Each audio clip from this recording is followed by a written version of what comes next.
All right, everyone, it's Matthew here from the official SDGC, talking to Danny from Team 17. How are you today? I'm very well, thank you. Good to see you. Good to see you. We're old friends. This is a meetup right here. We go way back. Way back. So, Team 17, you guys have a nice presence here. We're about to talk about a specific game, but why don't you shout out all the games you guys are showing at PAX? Yeah, so at PAX we have Overcooked 2 with a brand new DLC, and it's playable here before anyone else can play it.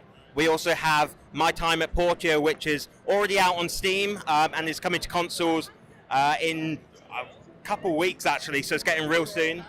We also have Worms WMD, which is a classic kind of Team 17 staple. We have The Escapist 2. What else do we have? Oh, yeah, and then, of course, the game in question. We're here. So, brief aside, because I forgot about Overcooked 2, our founder was at the Kind of Funny Games tournament, right? And completely dropped the ball on Overcooked and just embarrassed us all. No. Could not bake a pizza to save his life. That's embarrassing. So I want you to look at the camera and say, John, I expect better from you. John, I expect better from you. All right, now we can move on to the interview. Now that that's done, that's more for me. So we're here to talk about Monster Sanctuary, which a lot of people won't have heard of yet. It just had a massively successful Kickstarter. And correct me if I'm wrong, the best elevator pitch for it is basically Metroid meets Pokemon.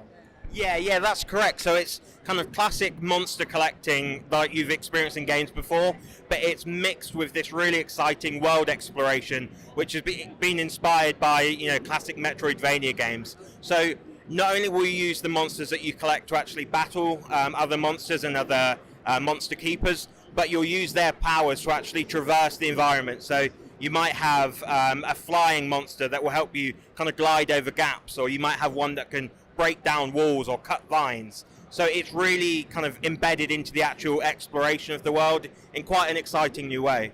Yeah, I mean, you could tell that this game knew what it was doing because the Kickstarter had a very robust demo from the get-go. How was it that Team 17 became aware of it? How did that approach go to bring the game into your fold? So, I mean, we like to keep an eye on what's happening in the industry anyway, and when there's like creators who are producing something really unique, we instinctively want to talk to them, and it turns out he was looking for, Dennis, who is part of Morai Games, was looking for a publisher, and we just thought that it's doing something really unique and special, so it was kind of like obvious for us to work together. So this is about to be an exclusive, but he's about to tell us the exact release date, right? Unfortunately not. No, damn. Well, we tried, guys. It is coming to Steam Early Access. We're hoping around summertime, but we will follow up with proper details, and it's going to be in Steam Early Access for a little while so that the community can influence it. It's a small team making the game. But yeah, we really want the community feedback to kind of play into the way that the game develops. It's one of those rare games that you see in action and you're just completely sold from the get-go. It's amazing. Is there anything where people can follow Monster Sanctuary or Team 17? We don't want to take up too much of your time, so how can people follow you guys?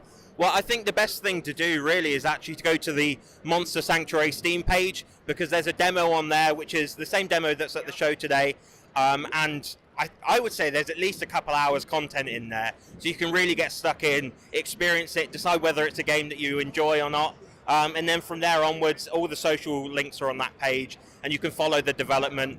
And like I said before, we're super keen on getting audience feedback, and we want to know what people like, what they don't like, so that we can make the game as good as it can be. That's awesome. I'm very excited for it. I was happy to see it here. So our last question, we saved the hardest for last. Oh. In your heart of hearts, if you have to choose, cake or pie? Oh, cake 100% of the time. Yeah. I mean, it's just a superior medium of food. Fair enough. Can't argue with that. Thank you so much for taking the time to talk to us. It's been my pleasure. Thank you very much, Matthew.